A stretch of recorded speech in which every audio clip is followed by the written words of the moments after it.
Good morning everyone. We are glad to inform you that we have taken an initiative to start a series of lectures on different topics related to agriculture. In this context, first lecture is on the topic 50 MCQ of agronomy. We hope that these lectures will be highly beneficial for you. We wish you all good luck for your future.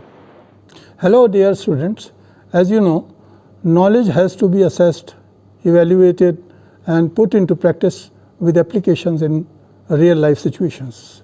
It is learning at its best. The assessment part is done through many modes like descriptive questions where you have to write and explain the concepts. Another faster and brain stressing mode is through MCQs, that is multiple choice questions, which is faster so that within a short period many concepts can be revised, memorized and evaluated. So for your practice, we have started this series of MCQs on different topics beginning with agronomy. I advise you to do practice as many times as possible to put your knowledge to test. Thank you. Hello students, today we are going to discuss 50 important questions from the subject agronomy, and these questions will be useful when you will be preparing for different competitive exams.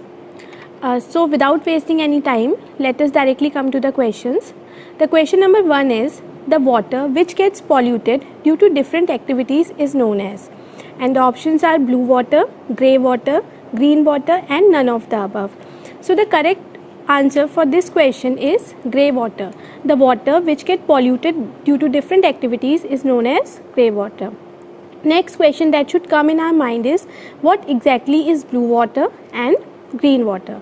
So the water that is present in different reservoirs such as lakes, surface water, rivers, sea, ocean or groundwater is known as blue water, whereas the water that is transpired by the plants that we grow in our agriculture or that grows in the forest is known as green water. So the water which is basically related to agriculture is termed as green water, and the water which gets polluted is grey water, and the water that is present in different reservoirs is known as blue water.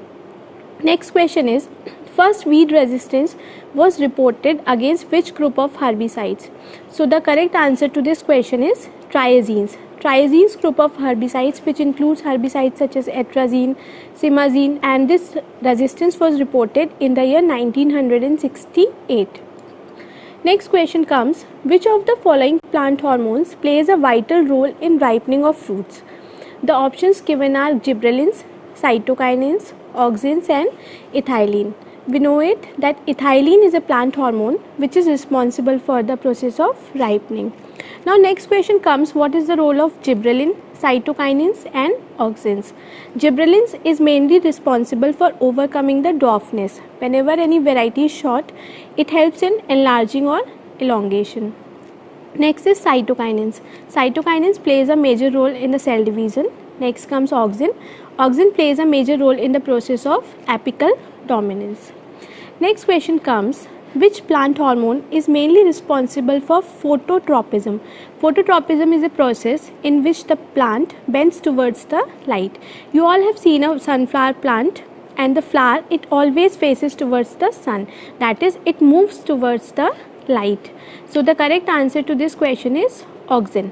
Auxin are the plant hormones which are responsible for the process of phototropism in plants. Rest you know that gibberellin is mainly responsible for cell elongation, cytokinins for cell division, and ethylene plays a major role in the process of fruit ripening. Next question comes, flowering response of plants to relative length of day and night is known as. There are certain plants in nature which do not comes into the flowering stage or which do not bloom until and unless they receive a certain period of day length, and this process is known as photoperiodism. And according to this, the plants are divided into mainly three parts: short day plants, long day plants and day neutral plants. Short day plants are the ones which needs around 12 hours of sunlight or 12 hours of daytime for flowering to initiate. Long day plants are those which needs more than 12 hours of day length for flowering to occur, whereas day neutral plants are the ones which are not affected by the length of day and night for the purpose of flowering. Next question in this series comes that photoperiodism was first discovered by. Who were the scientists who discovered this process? So the scientists named Gardner and Allard. These are the ones who discovered the process of photoperiodism. Next question comes, Gardner and Allard first reported photoperiodism while working on which plant? So the options are mutant variety of soybean, tobacco, rice or garden pea. Gardner and Allard were working on mutant varieties of tobacco, and the name of the variety was Maryland Mammoth. This was the variety. While working in it, they first discovered that the blooming in the plants is certainly affected by the length of day or night, and they called this process as the process of photoperiodism. Next question is cotton, tomato, corn and pea. These are the examples of.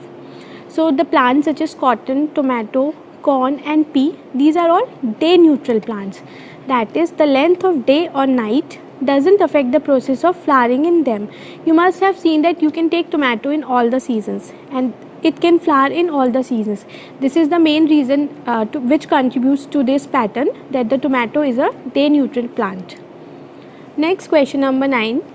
The seeds which require light for their germination are known as. Basically, seeds are divided into two types. The first one is positive photoblastic and the second one is negative photoblastic. So the seeds which require light for their germination are known as positive photoblastic seeds, whereas the seeds which do not require light for their germination are known as negative photoblastic seeds. Next question comes that onion is an example of which kind of seed? So onion is a positively photoblastic seed. It means that it requires light for the process of germination. Without the presence of light, it will not germinate. Next question is, the web portal named Rice Knowledge Bank is launched in which state? It has been launched very recently in the state of Assam. This portal provides information about various techniques, various technology that may be useful for the farmers or the nearby students for successful cultivation of the paddy crop. Next question is, the instrument crescograph is used for the measurement of. The options are growth of the plants, leaf area of the plant, depth of the water table or sunshine hours. So the correct answer to this question is growth of the plants. The instrument crescograph is used for measurement of growth in the plants, and this instrument was developed by Sir Jagdish Chandra Bose.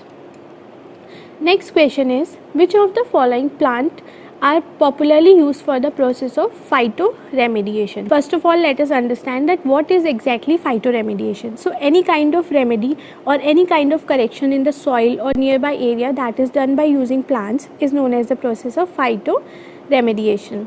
So options given to you are sunflower, Brassica species. Brassica include all those mustard plants, willow and poplar. So the correct answer to this question is all of the above. These all the species. Sunflower is basically used for cadmium. Brassica species also used for heavy metal remediation. Willow and poplar. These are all the species of plants which are used for the purpose of phytoremediation. Next question comes, Phalaris minor in wheat is an example of which kind of weed? Is it a relative weed, absolute weed, mimicry weed or the rogue weed? So correct option to this question is it is a mimicry weed. Why? Because it resembles wheat plant in its morphology. The morphology of Phalaris minor and wheat plant is very much similar. That's why it is called as a mimicry weed. Next is question number 15. Finger leaf disease of cotton is caused due to the drift hazard of. Drift hazard basically refers to a phenomena where herbicides from nearby field comes to our main field and they damages to the crop plant which we are growing in our field. So in case of cotton, there is a herbicide which is known as 2,4-D. It causes drift hazard and the leaves of the cotton they get converted into a finger-like structure. Next is question number 16. First step in the process of mineralization of nitrogen. Whenever nitrogen is present in the soil, it undergoes the process of mineralization. So in that process, the first step is aminization, and in aminization, nitrogen gets converted into the amino acids or amines.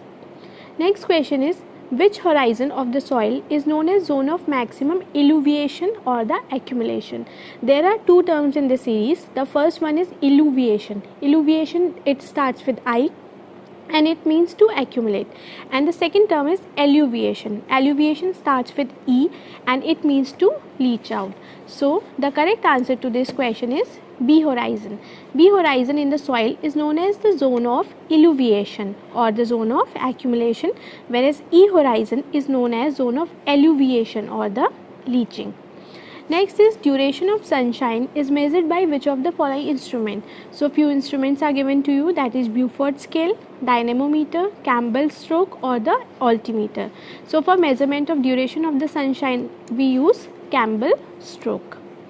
Next question is line joining two points with equal wind speed is known as. These are the imaginary lines that we draw and they join the points which have the equal wind speed. So the options given are isobath, isotack, isoplet or isobar. So in this the correct answer is isotack. Isotack is a line which join two points that have equal wind speed. Now next question that should come in our mind is what is exactly isobath, isoplet and isobar. So isobath is a line which join two places with equal amount of water table. Isoplet is a line which join two places that have same kind of any meteorological phenomena. And isobars are the lines that join two places that have equal amount of pressure or the atmospheric pressure. So the correct answer to this question was isotack. Next question is the relationship between intensity of rainfall and the soil loss is. It specifies that how much amount of soil loss will takes place if the intensity of rainfall increases. So this relationship is exponential. If the rainfall or the intensity of the rainfall will increase, then the soil loss will takes place at an exponential rate. Next question is the wheat species that escapes the process of soil solarization is. So first of all we should understand that what is exactly soil solarization. It is a process in which we cover the soil with plastic sheets and then we allow the solar energy to get trapped into the soil. Due to that trapping, the temperature of the soil increases, the amount of heat in the soil increases and there are number of insects, weed seeds, weed species, rhizomes and tubers of weeds are present in the soil which gets destroyed. There is one weed species that is known as Melilotus alba and this Melilotus alba can escape the process of soil solarization. It means that soil solarization doesn't produce any effect on this species. Next question is which of the following color code denotes a highly toxic herbicide. So the color coding is given as below. Red represents a highly toxic herbicide. So the answer to this question is color red, whereas yellow represents a toxic herbicide, blue represents a moderately toxic one and green represents a non-toxic herbicide. Next question is the amount of solar radiation that is reflected back to the atmosphere without any change in its quality is known as. Earth receives number of solar radiations from the sun. The solar radiations that are emitted by the sun reaches to the earth and after that these radiations get emitted back by the earth to the atmosphere. The radiations comes from the sun and then the radiations moves back out of the earth and they goes into the outer atmosphere. So there is certain portion of radiation that gets reflected back without any change in its quality. The short wave or the long wave radiation concept doesn't exist here. It moves back without any change in its quality. So this particular portion of the radiation is known as albedo. Next question comes, the size of a mini watershed ranges from. This is a very important question from point of view of different exams. The size of the watershed varies as below. Mini watershed has a size of 10 to 100 of hectares. So the question is also asking the size of a mini watershed. So the answer is 10 to 100 hectares. Next we have a micro watershed. The size is 100 to 1000 hectares. Then we have milli watershed. The size is 1000 to 10,000 hectares. Next we have a sub watershed. The size is 10,000 to 50,000 hectares. And then we have a macro watershed and the size is more than 50,000 hectares. Next question is which of the following crop has the highest water use efficiency. So the crops given to you are wheat, groundnut, finger millet and maize. Among these crops, finger millet has the highest water use efficiency. It has a water use efficiency of 13.4 kg per hectare millimeter. whereas wheat stands at second position, which has a water use efficiency of 12.6 kg per hectare mm. Next is groundnut. It has a water use efficiency of 9.2 kg per hectare mm. Next is maize. Maize has a water use efficiency of 8 kg per hectare mm. But one add-on I want to tell you in this, that rice has the minimum water use efficiency because it requires maximum amount of water to produce itself. Next question is, in cereal crops, the relationship between the evapotranspiration and the crop yield is. So the evapotranspiration is the amount of water that get evaporated from the soil and gets transpired from the plants. And so the relationship between the ET and crop yield in case of cereal crops is linear. Next point in this question is that what kind of relationship is found for pulses.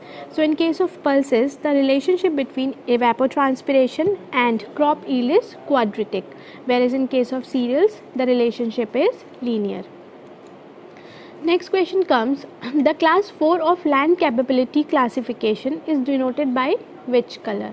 So there are 8 classes as per classified in the land capability classification, and out of those 8 classes, the first 4 are suitable for cultivation or for agriculture practices, whereas the next 4, that is 5, 6, 7 and 8, they are not suitable for the purpose of cultivation. So the class 4 is denoted by blue color, whereas class 1 is denoted by green color, class 2 by yellow color, class 3 by red color, class 4 by blue color, class 5 by dark green color, class 6 by orange, class 7 by brown, and class 8 is denoted by purple color. Next point that you have to remember is that first 4 classes are suitable for the purpose of cultivation or for the purpose of agriculture, whereas next 4 are not at all suitable for the purpose of cultivation. Next question is, passive absorption of water takes place due to. The plant absorbs water mainly in 2 forms. First is active absorption, second one is passive absorption. In case of active absorption, the plant has to spend some kind of energy, whereas in case of passive absorption, the plant doesn't have to spend some of its energy. What happens is the water potential in the plants drops, whereas the water potential of the soil is high. So the water automatically moves from high water potential area, that is soil, to the low water potential area, that is your plant. So it takes place due to the process of transpiration pull.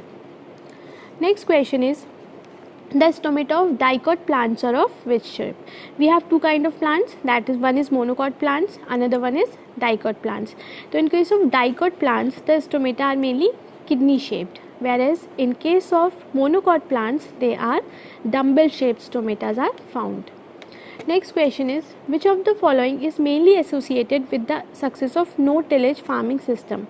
When people realize that excess of tillage is causing problem to our agriculture in terms of soil compaction, reduction in yield and number of other problems, so what they did, that they started to going for no tillage farming, in which the tillage practices are reduced. So the factor among these which is associated with the success of no tillage farming system is the availability of herbicides, because when we are adopting no tillage, we do not have any other mechanism for the weed control. We have to be dependent on herbicides for the process of weed control.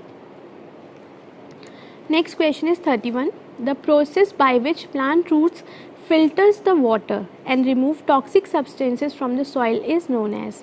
It is known as the process of rhizofiltration. Filtration with the help of plant roots is known as rhizofiltration. Next is question number 32. NIF and NOD genes are basically associated with. So these 2 genes, they are associated with the process of nitrogen fixation.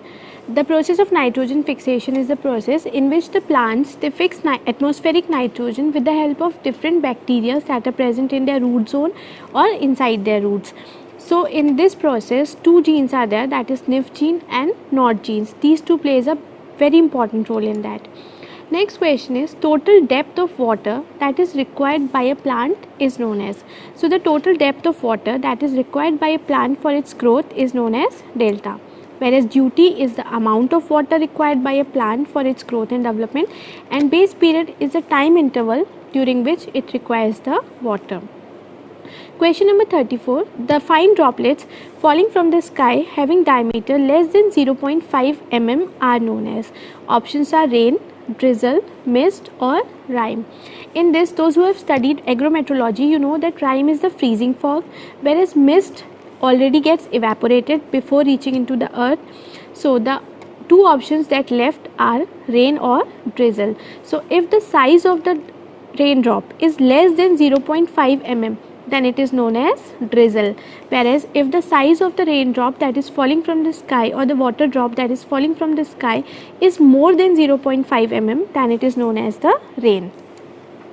Next question is the wind circulation around the center of low pressure is known as. So whenever the wind circulates or wind moves in a circular motion, there are two kind of situations are present. First one, in the center there could be low pressure, or in the center there could be high pressure. So if the wind circulates around the center of low pressure, then it is known as a cyclone, whereas if the wind circulates around the center of high pressure, then it is known as anticyclone. Next question is, which of the following compound is mainly used for seeding of warm clouds? Seeding is mainly associated with the artificial rain. There are two types of clouds in this, warm clouds and cold clouds. So in case of warm clouds, sodium chloride is used for the purpose of seeding, whereas if the cloud is cold, then in that case silver iodide is used. Next question comes, who was the first person to use the term nanotechnology? So in this, Nario Taniguchi, he was from Japan and he was the first scientist who used the term nanotechnology. Next question is, the susceptibility of a soil to erosion is termed as. So the susceptibility of a soil to erosion is known as its erodibility. We always get confused in these two terms. First one is erosivity and second one is erodibility. So the susceptibility of a soil to erosion is known as its erodibility, whereas the capability or the capacity of any agent to cause erosion is known as erosivity. The ability or the susceptibility of a soil to erosion is known as erodibility, whereas capability of any erosion causing agent to cause erosion is known as its erosivity. Next is question number 39. Which of the following plant organs shows positive geotropism and negative phototropism? Positive geotropism means it wants to go towards the side of the earth, and negative phototropism means it wants to escape or it wants to keep itself prevent from the sunlight. So the correct answer to this question is roots. Roots always moves towards the earth. It means they shows a positive geotropism, and they always moves away from the sunlight, or they want to escape the sunlight, so they show negative phototropism. So the correct answer is root. Next question is, which instrument is used to measure the intensity of the light? So the correct options are photometer, sunshine recorder, lux meter or none of the above. So the correct answer to this question is lux meter. It is used to measure the intensity of the light. Next question is, tail seedbed technique is mainly associated with. So first of all, we should know that what is exactly tail seedbed technique. It is a technique in which we provide continuous or repeated irrigation into the soil, as a result of which the wheat seeds or the seeds of the weeds which are already present in the soil, they start germinating, and once they germinate, we kill them by using some kind of harrow, intercultivation, or by spraying some kind of herbicide. So this technique is mainly associated with weed management. Next, under the condition of water stress, which amino acids get accumulated in the plants? So whenever a plant faces the stress of water, pyrroline is the amino acid that gets accumulated in the plants. Next question is, when the number of treatments is equal to the number of replication, then which experimental design you have to use? It is a question related to statistics. So whenever the number of treatments is equal to the number of replications, we use Latin square design. Next, parboiling of rice is. Parboiling of rice is done basically to conserve vitamin B12, and this is a hydrothermal process in which there is water treatment also, whereas and apart from water treatment there is temperature treatment also. So it is a hydrothermal treatment. Next question is, which part of the tobacco plant synthesizes nicotine? Options given to you are stem, root, leaf or the branch. So in tobacco plant, the nicotine gets synthesized in its roots. Next, a physiological disorder which is known as Tirak disease is mainly associated with. This disease is mainly found in the cotton plant and it is due to the poor soil conditions. Next is the maximum density of water is found at which temperature? So the water is maximum dense at 4 degrees Celsius. The maximum density of water is observed when the water is kept at a temperature of 4 degrees Celsius. Next question is, which of the following monsoon system is also known as retreating monsoon? In Indian system, we have two kind of monsoons. The first one is main and second one is subsidiary, which is also known as retreating monsoon. So the main monsoon that provides rainfall in India is the southwest monsoon, whereas the retreating monsoon is the northeast monsoon. It produces rainfall mainly in coastal areas of Tamil Nadu, Andhra Pradesh or Orissa. It doesn't come or it doesn't occur in whole of the India, whereas southwest monsoon occurs in whole India. Next question, the theme of World Water Day 2020 was water and climate change was the main theme of this event. Next question is, the main focus of World Environment Day 2020 was on. So we have celebrated World Environment Day on 5th June and the main theme or the main aim of this program was on biodiversity. I hope these questions are useful for you if you are preparing for different competitive exams. Thank you so much. Hello everyone. I hope the lecture was informative for you. We have started this lecture series so that it become very easy for you to prepare for different competitive examinations. Your success matters lot for the university. I hope that you will keep preparing, start learning and gain knowledge from this lecture. Thank you.